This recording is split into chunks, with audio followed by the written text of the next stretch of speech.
Isaiah 63. Kinsa ba kining gikan sa Bozra sa Edomea nga nagbistig pula? Kinsa ba kining matahom kaayog bisti ug naglakaw nga puno sa gahom ug kusog? Ako kini ang Ginoo nga nagmantala sa kadaugan ug may gahom sa pagluwas. Nganong pula man ang imong bisti sama sa sinina sa magpupugang ubas? Nagbinugtong ako pagpuga sa mga nasod sama sa ubas. Wala gayoy bisan usa ka katawhan nga mitabang kanako. Sa akong kasuko, gitamak-tamakan ko kini, ug sa akong kalagot, ako kining gitunob-tunuban. Nahumod ang akong bisti sa ilang dugo, ug natumog ang tibuok kong sanina.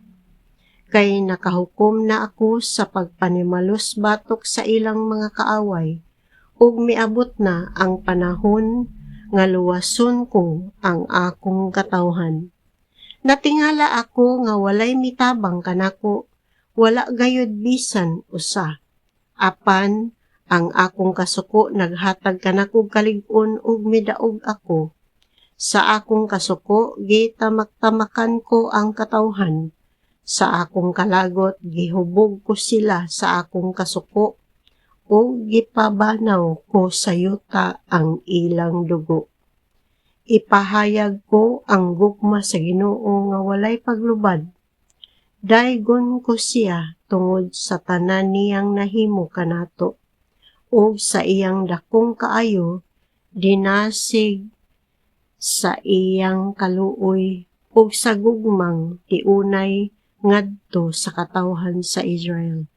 Siya miingon, tinuod gayod nga katawhan ko sila, mga anak nga dili maluibon. Busa giluwas niya sila. Gikan sa ilang mga kasakitan, dili anghel ang miluwas kanila kundili ang iyang presensya mismo. Tungod sa iyang gugma ug kaluoy giluwas niya sila. Gibayaw niya sila o gigiyahan sa tanang adlaw sa ilang panahon.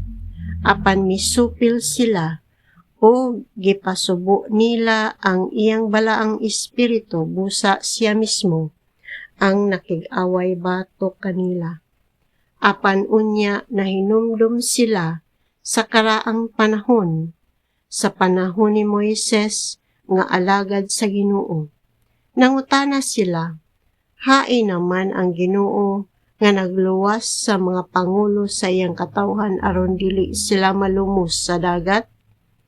Hain naman ang Ginoo nga naghatag sa iyang espiritu kanila ug naghatag og gahom kang Moises ug naghimog kay bulungang mga butang pinaagi kaniya? Hain naman ang mibahin sa tubig diha sa ilang atubangan aron maila ang iyang kabantog hangtod sa kahangturan? Siya maoy nagtultol kanila tatas sa dagat.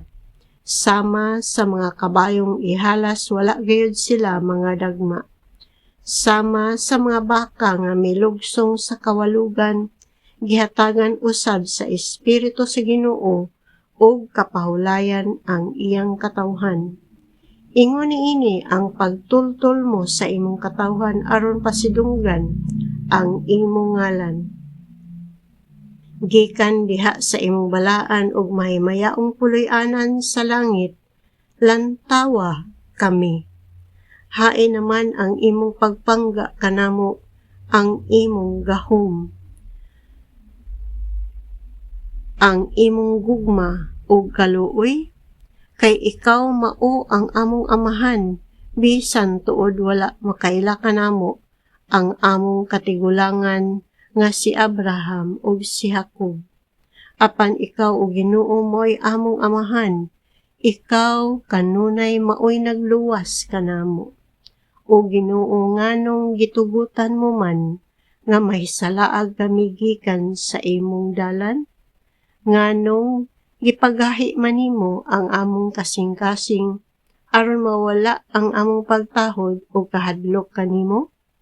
tungod sa imong mga alagad kaluoy in taon ang imong katawhan.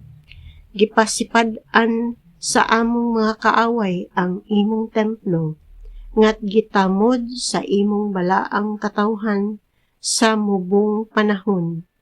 Nahisama kami sa mga tawo nga wala mo gayud harii o dili mo katawhan.